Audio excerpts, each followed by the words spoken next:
მთლიანად ვართ ჩვენ რუსეთის სატელიტი, მარიონეტი, რუსეთის გუბერნიაც არ ვართ. რუსეთის პროტექტორატის ქვეშ ვართ, უუფლებოდ, უმთავრობოდ, უპოლიტიკოდ, უმომავლოდ და ჩვენთან მიმართებაში პირდაპირ ნარიშკინი აქვეყნებს განცხადებებს, ხალხო. კვარტალში ერთხელ საგარეო დაზვერვის დირექტორი. თუ ახლა საქართველოში გამოვიდნენ პროტესტანტები, დასავლეთიდან დაფინანსებულნი, ფერადი რევოლუციის იდეებით შეერაღებულნი, ЦРУ-სგან მართულნი, მოსადისგან გადმოწვულნი, პირადად სადაზვერვო სამსახურის დირექტორი გავცელებს განცხადებას.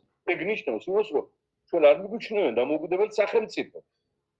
სახელმწიფო ორგანოების საშუალებით საგარეო პოლიტიკური ინსტიტუტებით იმოქმედებენ. მიგუჩნევენ თავიანთ სავოევოდოთ, თავიანთი გუბერნიის დაბლანდგომ რაღაცა სტატუსო პრობლემა.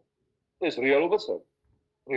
იმიტომ ვაგეთ არ ეძახიან ეგრეთ წოდებულ ხელისუფლებას არც ერთ საერთაშორისო ფორუმზე. არ თქვია მას. ხელისუფლება და ქვეყანაში ხელისუფლება არა, ადამიანს თავი არა აქვს, ტანია, თავი არა. პოლიტიკური თავი როცა არ არის აღიარებული, ლეგიტიმური, ასე გააკეთებს ხოლმე.